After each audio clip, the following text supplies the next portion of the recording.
Read it. Read it. Read it.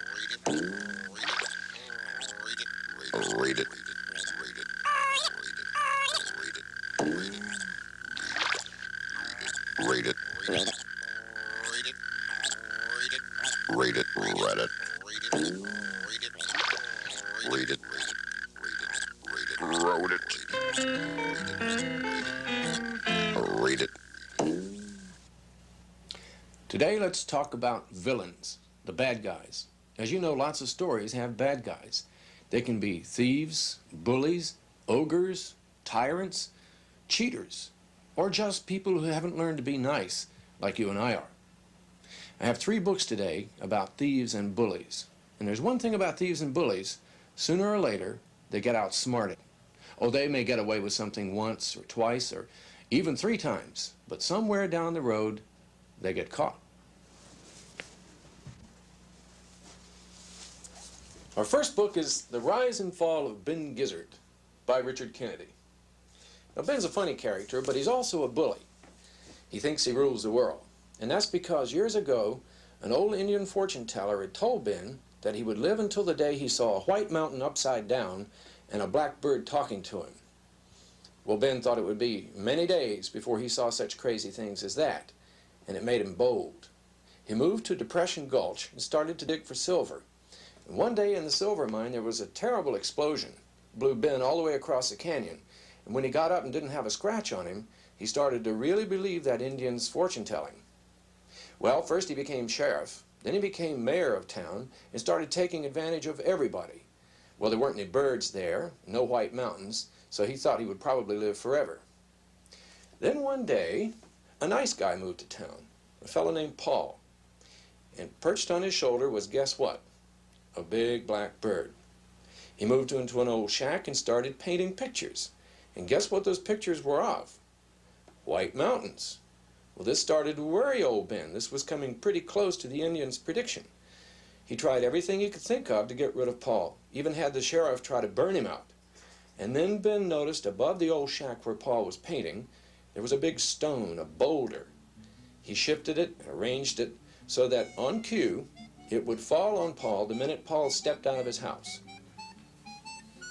Now, early the next morning, Ben took the sheriff off with him to Paul's shack while Paul was working at the tailings. Now, directly above the shack was an overhanging cliff with a great boulder balanced on it. Ben told the sheriff to climb up there and drop a string down with a rock on the end of it. Now, the rock dangled directly above the porch just outside the charred front door. Ben got his man with him again and gave orders. You stay up there with the boulder, and I'll come around after Paul gets back from the tailings and get him to come out the door. And then I'll look up, and I'll nod at you, and you shove the boulder over the cliff. You got that? The sheriff nodded. That's mighty smart, Mr. Gizzard. I guarantee you I ain't wearing silk shorts 'cause I'm stupid. Now you get up there. An hour later, Paul was in his shack painting when Mayor Ben Gizzard came around. Ben stood on the porch steps and greeted Paul in a friendly way, but Paul looked at him suspiciously. Ben squinted through the door. He could see a painting of a snow-covered mountain on the easel, and the black bird was perched in its usual place on top of the easel. It glanced at Ben with a cold and weary eye, and then looked out the open window. Say, painting another mountain, are you? Said Ben, for he had to seem friendly to lure Paul outside onto the porch where the boulder would fall. You can't hang me for painting this one, Mr. Gizzard. This one's not a dream mountain. This one's real. Paul spoke a word to the black bird. It jumped from the easel and flew out the window. Up it circled, up, until it rode high above Depression Gulch in the free wind. Now, way up there, my bird sees a real mountain, said Paul. And he tells me about it, and this is a picture of that mountain. Ben laughed. That a fact? A talking bird, eh? His voice was nervous. Yes, sir, said Paul, and he touched at the canvas with his brush. Well, Paul, that's great. I wouldn't want to stop you from painting that mountain. I've been thinking it over, see, and conclude we need a painter in town. Yeah, I've been thinking about just that. So you just step out the door here, and I'll swear you in and make it all official. Well, Paul stopped painting and turned to the mayor. I don't believe you, Mr. Gizzard. You tried to stop me painting once before, and I think you tried to burn me out of here. I don't believe you like me at all. You shoved my bird first time we met, and you won't let me have any silk or paint my dreams, and I think you're trying to hurt me. Oh, Paul, that's not so. Just step out here. We'll talk this over. Didn't the sheriff try to burn down my place? Oh, no, Paul, listen. We need a painter. I mean, I'll get you a gold medal that says Town Painter right on it. And could I paint my dreams? Paul asked.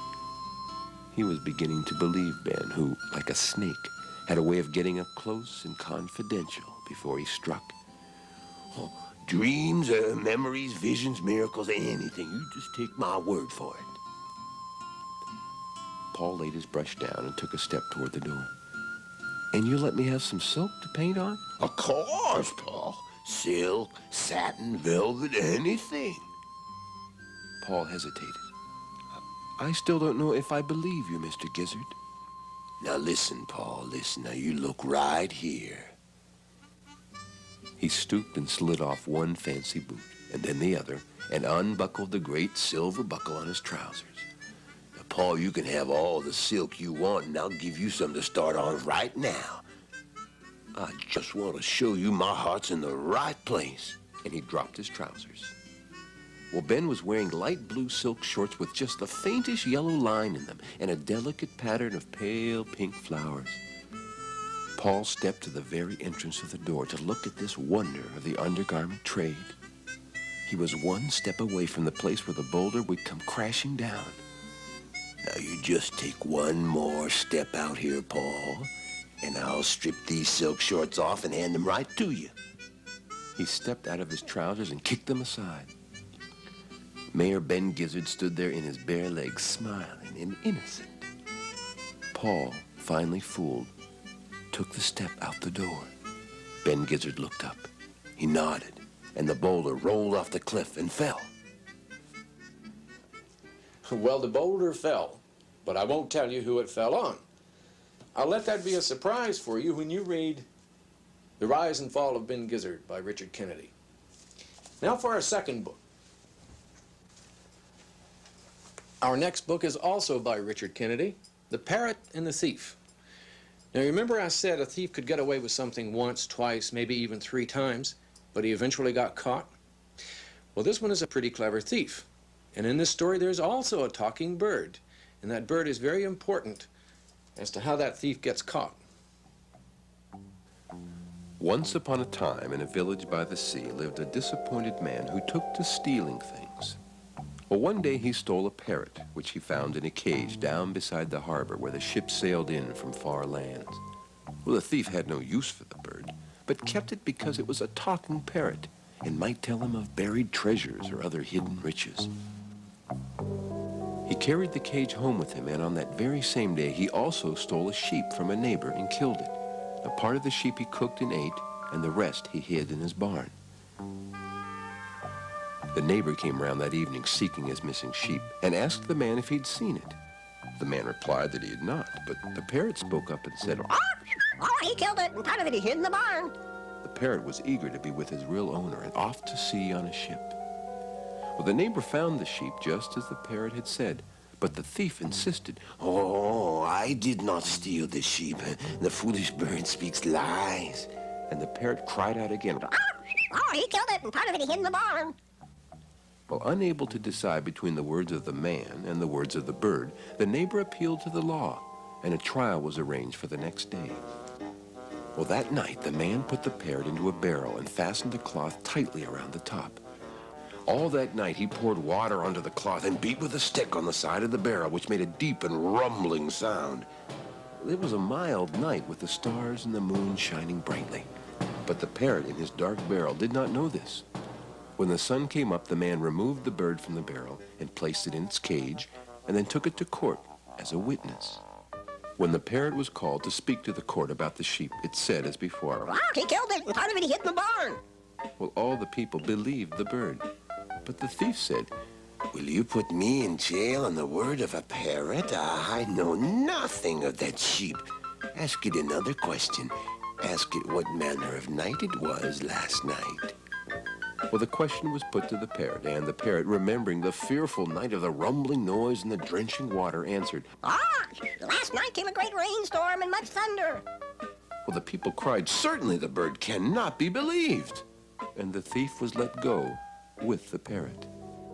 Later in that very day, the thief went to another neighbor and stole a chicken, which he cooked and ate, after which he buried the feathers and bones outside the house by the pump. Searching for her missing chicken, the neighbor came around and asked the man if he'd seen it. Oh, I have not seen your chicken, said the thief. But the parrot spoke up and said, Ah, he killed it and ate it and buried the bones and feathers by the pump. well, the neighbor found the remains of the chicken just as the parrot had said. But the thief insisted, I did not steal your chicken. And the parrot cried, Oh, he killed it and ate it, and he buried the bones and feathers by the pump. this foolish bird speaks nothing but lies, the thief scoffed. The neighbor could not make up her mind who was telling the truth, so she appealed to the court, and a trial was set for the next day. Well, that night, the thief put the parrot into a large tin can and fastened onto it a top with holes in it. And all night long, the man packed ice around the can and fanned air over the ice and down through the holes, and the water in the bottom of the can froze. It was a mild night, and the stars and moon shone brightly, but the parrot did not know it. The next morning, the man removed the nearly frozen bird from the can and placed it in its cage, then took it to court as a witness, as he had been instructed. The parrot was called to testify about the chicken, and it said, the same as before, Ah, he killed it and ate it and buried the bones and feathers by the pump. well, the people were inclined to believe the bird. But the thief said, the bird cannot be believed. I know nothing of those bones and feathers. Surely you would not put me in jail on the word of a lying parrot. Ask it another question. Ask it what manner of night it was last night.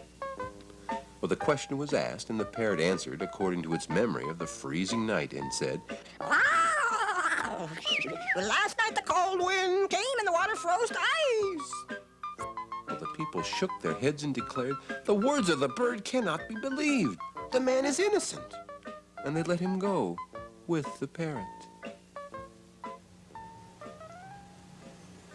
Well, that parrot is not so stupid, and sooner or later, it's going to catch on. And when it does, the thief will be caught. But I'll let you read that for yourself. Our last book, also by Richard Kennedy, has every kind of bad guy you can think of. The Contests at Cowlick. Now, these bad guys have names like Snakebite, Gouge Eye, Hogbone, Lump, Dump, and Stump, but they're all outsmarted by a little kid named Wally. Here is a portrait of Hogbone and part of his evil gang.